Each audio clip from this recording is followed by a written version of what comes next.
General साहब, ये कुलभूषण यादव वाला मामला है, पाकिस्तान के अंदर तो कोई हमदर्दी नहीं है ना गवर्नमेंट के, लेकिन हम इंटरनेशनल कवानीन और वहाँ की जो एक कवायद ज़वाबित हैं उसके पाबंद हैं कि कौंसलर रसाई के अहकामात ICJ के हवाले से थे।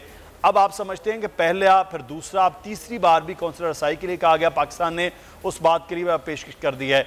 ये कौंसलर रसाई लेना, फिर बात करना, फिर वहाँ से निकल जाना, भारत खुद ही नहीं चाह रहा कि अपने कमांडर यादव के हवाले से कुछ तय कर ले, कोई बात कर ले, सिर्फ और सिर्फ राह फरार है या कुछ और मामलात हैं? सर, हमें भी बार बार उनको ये दावत नहीं देनी चाहिए। बात यह है कि पहली दफा जब उनको मिलवाया और बड़ी तफसीली मुलाकात थी, इंसानी हमदर्दी की बुनियाद पे भी हुई और इसकी वालदा और इसकी बीवी को भी मिलवाया गया, लेकिन भारत ने क्या किया? उसके बाद जाके जो बयान दागा वो सारा पाकिस्तान के ऊपर इल्जाम के जी हमें यूं किया वो किया। अब फिर जो कल आपने किया उसका फिर पाकिस्तान के ऊपर झूठ बोल बोल के मलबा खुद भाग गए। लेकिन बात यह कि आप बार बार क्यों तो दावत देते हैं कि वो पाकिस्तान के ऊपर झूठ इल्जाम? उनका मकसद कोई मिलना नहीं है, उनका मकसद यहाँ पे कुछ करना नहीं है, उनका मकसद सिर्फ ये है कि यहाँ से वो निकलें और पाकिस्तान के ऊपर इल्जाम तराशी शुरू करें, पाकिस्तान को दुनिया में बदनाम करें। सही। जब आप देख रहे हैं कि ये रवैया है और वो हमेशा आप जितना जी चाहे अच्छा रवैया इख्तियार कर लें, जो भी बेहतरी भलाई उनके साथ करना चाहें, वहां से तो आपको कोई उसका जवाब नहीं मिलता। आपका जवाब होना चाहिए था उनको कि जी हमने आपको मिलवा दिया, आप कुछ नहीं मिले, आप भाग गए हैं। आप जरा कश्मीर के हालात में बताएं कि वहां आप क्या कितना जुल्म कर रहे हैं। हम तो इंसानी हमदर्दी की बुनियाद पे एक मुजरिम से भी आपको मिला रहे हैं, तो हजारों इंसानों का खून है। तो आप जो खून खराबा कश्मीर में कर रहे हैं वो इंसानियत आपके अंदर कब आएगी? पाकिस्तान का मुझे तो मेरी समझ से तो बालातर है कि हमें क्या अच्छा बनने का शौक है कि हम अपने कौमी वकार का भी ख्याल नहीं करते और कुछ हम ये भी नहीं सोचते, इल्जाम तराशियां करता है, झूठ बोलता है। हर मीटिंग के बाद जाकर उन्होंने झूठ बोला है, फायदा क्या होगा? आपको क्या मिला सिवाय बदनामी के? तो जनरल साहब, क्यों फिर हम बार बार ये कर रहे हैं? एक मुजरिम है, मुजरिम से भी आगे का लफ्ज़ है कि दहशतगर्द है, जिसने दूसरे मुल्क में जाकर दहशतगर्दी की और उसने तमाम तर चीज़ें कबूल भी की हैं, तो फिर हम ऐसा कर क्यों रहे हैं? फिर मैं तो नहीं समझ सका, या तो कोई एहसास कमतरी है यहाँ पे या कहीं से कोई प्रेशर है, क्योंकि इंसानी अकल जो है वो तो इन चीजों को तस्लीम नहीं करती। जब आप सोचते हैं तो आपका ज़हन यही कहता है कि वहाँ मुसलमानों के साथ क्या हो रहा है, वहाँ पे कश्मीर में ये क्या कर रहे हैं, उसका जिक्र होना चाहिए। हम सारी इंसानियत उसी एक मुजरिम पे दिखाने के लिए परेशान फिर रहे हैं। ये आपने दे दी एक मौका दूसरा, वो कल हो गई बात। उसके बाद बार बार फिरने की, अगर वो ये कहते हैं जी हम दस्तखत नहीं, हमें कहना चाहिए था कि जी आप लाएं, हम दस्तखत करवा देते हैं, आप हमें कागज दें, हम उससे दस्तखत करवा देते हैं। कुलभूषण से कल बयान करवाना चाहिए था, कुलभूषण से पूछना चाहिए था कि कुलभूषण ये बताइए आपकी अपने काउंसलर तक रसाई हुई, क्या कैसी रही आपकी मीटिंग? जो शाह महमूद साहब कहानियां सुना रहे थे वो कुलभूषण के मुंह से होनी चाहिए थी कि जनाब मैं आवाजें देता रहा, इन्होंने सुना नहीं। वो आपके टेलीविजन चैनल्स पे उसकी रिकॉर्डिंग चलती तो भारत में झूठ खुलता। शाह महमूद कुरैशी की कहानी को कौन मानता वहां पे? उसको झुठलाने के लिए कल स्टेटमेंट इशू कर दिया उनके फॉरेन ऑफिस में।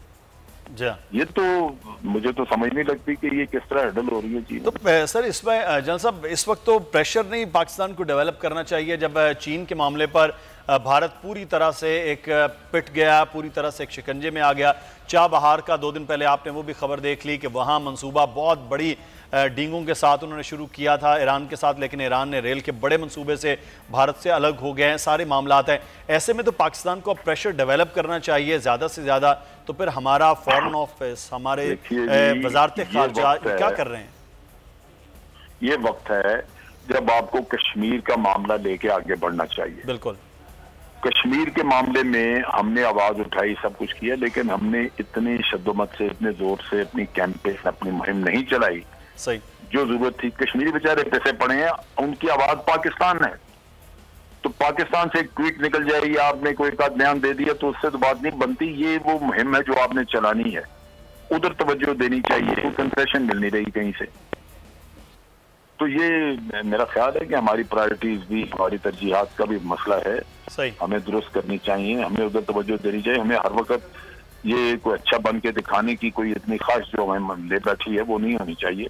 असूलों की बुनियाद पे काम असूलों की बुनियाद पर पाकिस्तान उधर से रवैया है उधर आपका बिल्कुल बिल्कुल असूलों की बुनियाद पर काम हो तो पाकिस्तान को फिर अपनी वकार का ख्याल रखना बहुत जरूरी है। बहुत शुक्रिया जनाब शोएब साहब हमारे साथ मौजूद थे और अब ये देखना है कि पाकिस्तान पर अब भारत का अब क्या जवाब होता है। हम आगे बढ़ेंगे कुछ और मामलात के हवाले से। अब एक मौसम के हवाले से बात हो रही तो कराची में बड़ी बारिश है लेकिन सियासी गर्मा गर्मी में कमी नहीं आई है, वो दर्जा हरारत बढ़ता जा रहा है। लेकिन साथ ही साथ ये कहा जा रहा है कि अब हुकूमती मामलात में गर्मी या सर्दी से ज़्यादा हब्स के चीज़ें सामने आ रही हैं, यानी कि जिसमें कुछ दिखाई नहीं दे रहा होता, कुछ सुझाई नहीं दे रहा होता। तो इस्लामाबाद में जो सियासी मौसम है वो गर्म नहीं बल्कि हब्स ज़्यादा हो गया है। गुलाम मुर्तज़ा, ये बातचीत हो रही थी, गवर्नर पंजाब भी कल मिले हैं वहाँ पर इस्लामाबाद में, और वज़ीर आला की तब्दीलियों की बातें 3 दिन होती रही लेकिन कल से वो भी बादल छट गए कि अब वज़ीर आला भी शायद नहीं होंगे। वज़ीर आज़म के बारे में तवक्को की जा रही है कि वो लाहौर मुलाकात के लिए और मामलात को देखने के लिए आ रहे हैं।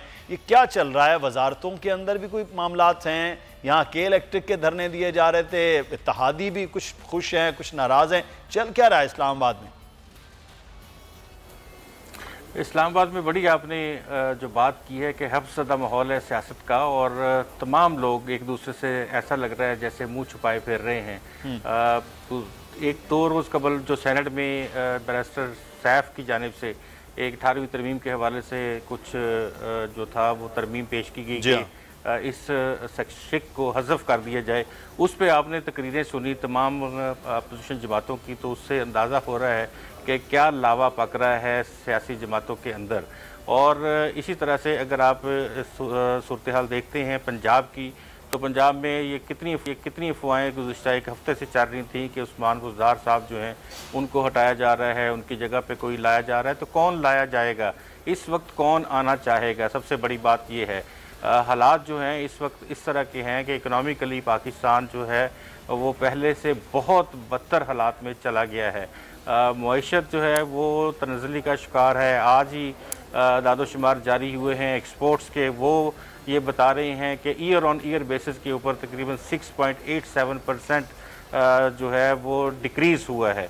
और इसी तरह से अगर हम बाकी चीज़ों को देखें तो हमें साफ नज़र आता है कि इस सियासत में ऐसा लग रहा है जैसे ये किसी बंद गली में सियासत जा रही है, कोई रास्ता नज़र नहीं आ रहा। अपोजिशन तो किसी हुकूमती तर्जुमान तो बैठ कर कह रहे हैं कि बेहतर हो रही है, ये पेंडेमिक की वजह से थोड़ा सा मसला हुआ लेकिन उसके बावजूद अब दोबारा से बेहतरी की जानिब जा रहे हैं और उससे पहले भी बेहतरी हो रही थी। आप जो अदाद-ओ-शुमार की बात कर रहे हैं वो तो बड़े खौफनाक हैं। जी ये तो सामने है, तमाम वेबसाइट्स पड़ी हुई हैं। वैसे तो ट्वीट्स का आजकल ज़माना है, ये तमाम हमारे हुकूमती रहनुमा जो हैं वो ट्वीट्स कर रही हैं, लेकिन ट्वीट्स बात ये है कि फिगर्स की बुनियाद पे जो भी बात की जाए वो ज़्यादा एप्लीकेबल होती है और उसको तमाम लोग ऑथेंटिसिटी भी ज़्यादा होती है, उसको लोग मानते हैं।